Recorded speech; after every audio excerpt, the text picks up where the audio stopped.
Tema kita pada kesempatan kali ini yaitu hakikat demokrasi.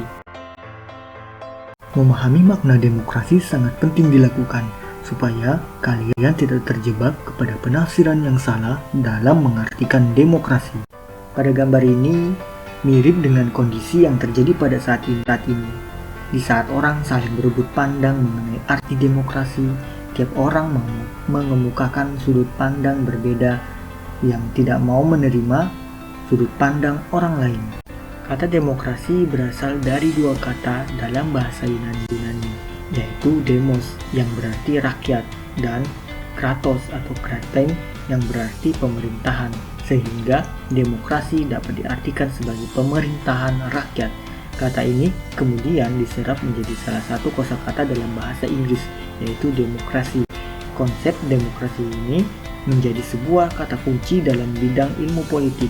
Hal ini menjadi wajar sebab demokrasi saat ini disebut-sebut sebagai indikator perkembangan politik suatu negara. Menurut Kamus Besar Bahasa Indonesia, demokrasi merupakan istilah politik yang berarti pemerintahan rakyat. Hal tersebut dapat diartikan bahwa dalam sebuah negara demokrasi, kekuasaan tertinggi berada di tangan rakyat dan dijalankan oleh wakil-wakilnya yang dipilih melalui pemilihan umum. Makna demokrasi menurut Abraham Lincoln, demokrasi adalah suatu sistem pemerintahan dari rakyat, oleh rakyat, dan untuk rakyat.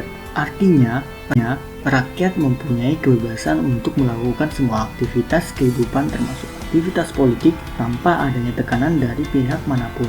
Karena pada hakikatnya yang berkuasa adalah rakyat untuk kepentingan bersama. Sebagai sebuah konsep politik, demokrasi adalah landasan dalam menata sistem pemerintahan negara yang terus berproses ke arah yang lebih baik. Dalam proses tersebut, rakyat diberi peran penting untuk menentukan dan memutuskan berbagai hal yang menyangkut kehidupan bersama sebagai sebuah bangsa dan negara. Salah satu pilar demokrasi adalah prinsip trias politika yang membagi ketiga kekuasaan politik negara, yaitu legislatif, eksekutif, dan yudikatif, untuk diwujudkan dalam tiga jenis lembaga negara yang saling terpisah atau independen dan berada dalam posisi sejajar satu sama lainnya. Kesejajaran dan independensi ketiga jenis lembaga negara ini diperlukan agar ketiga lembaga negara ini dapat saling mengawasi dan saling mengontrol berdasarkan prinsip checks and balance. Demokrasi dapat diklasifikasikan menjadi tiga. Yang pertama, berdasarkan titik berat perhatiannya. Yang kedua, berdasarkan ideologi.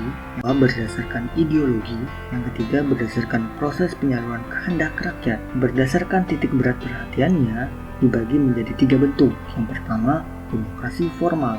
Yang kedua, demokrasi material. Dan yang ketiga, demokrasi gabungan. Demokrasi formal yaitu suatu demokrasi yang menjunjung tinggi persamaan dalam bidang politik tanpa disertai upaya untuk mengurangi atau menghilangkan kesenjangan dalam bidang ekonomi.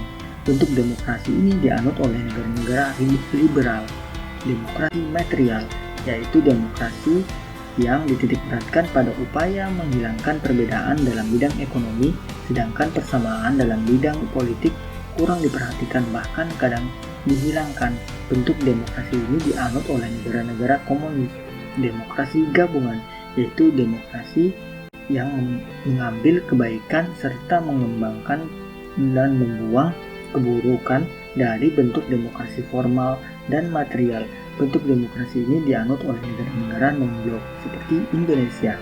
Berdasarkan ideologi dibagi menjadi dalam dua bentuk. Yang pertama, demokrasi konstitusional atau demokrasi liberal, yaitu demokrasi yang didasarkan pada kebebasan individualisme. Ciri-ciri pemerintahan demokrasi konstitusional adalah kekuasaan pemerintahannya terbatas dan tidak diperkenankan banyak melakukan campur tangan dan berwenang terhadap rakyatnya. Kekuasaan pemerintahan dibatasi oleh konstitusi.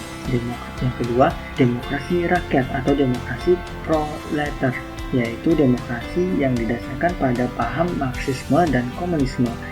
Demokrasi rakyat mencita-citakan kehidupan yang tidak mengenal kelas sosial. Manusia dibebaskan dari keterkaitan pada pemikiran pribadi tanpa adanya penindasan serta paksaan. Akan tetapi pada masyarakat tersebut apabila diperlukan dapat dilakukan dengan cara atau kekerasan. Menurut Karl Goltz, demokrasi rakyat mendewakan pemimpin. Sementara pandangan Maria Budiarjo, Marxisme tidak hanya merupakan sistem politik tetapi juga mencerminkan gaya hidup yang berdasarkan nilai-nilai tertentu.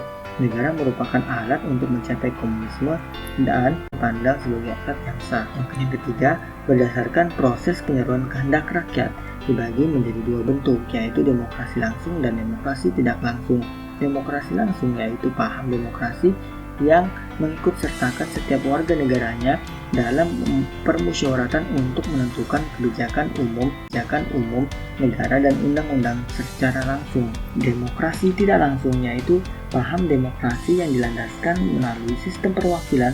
Penerapan demokrasi seperti ini berkaitan dengan kenyataan suatu negara yang jumlah penduduknya semakin banyak dan wilayahnya semakin luas, dan permasalahan yaitu semakin rumit dan kompleks. Demokrasi ini demokrasi tidak langsung atau demokrasi perwakilan biasanya dilaksanakan. Prinsip-prinsip demokrasi sebagai sistem politik yang saat ini dianut oleh sebagian besar negara di dunia tentu saja memiliki prinsip-prinsip yang berbeda dengan sistem yang lainnya, tergantung bentuk demokrasi yang dipilih oleh pendiri bangsa negara tersebut. Oleh sebab itu, adapun prinsip-prinsip demokrasi yaitu: 1. Menyelesaikan perselisihan dengan damai dan secara melembaga.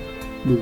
Menjamin terselenggaranya perubahan secara damai dalam suatu masyarakat yang sedang berubah. Menyelenggarakan pergantian pemimpin secara teratur. Membatasi pemakaian kekerasan sampai minimum, mengakui serta menganggap wajar adanya keanekaragaman.